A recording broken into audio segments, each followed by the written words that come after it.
In today's video, I am going to teach you how to add compare at price Shopify. Adding a compare at price is a simple way to show customers an original price next to a discounted sale price. When it is set up correctly, your storefront can display the item as being on sale, which helps customers understand the value of the discount at a glance. The key is that the compare at price should be the higher original price, and the regular price should be the lower current selling price. To get started, go to your Shopify admin and open the product section. From here, select the product you want to update.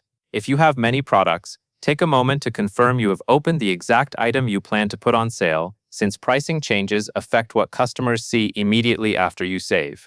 Once you are inside the product details page, scroll down until you find the pricing section.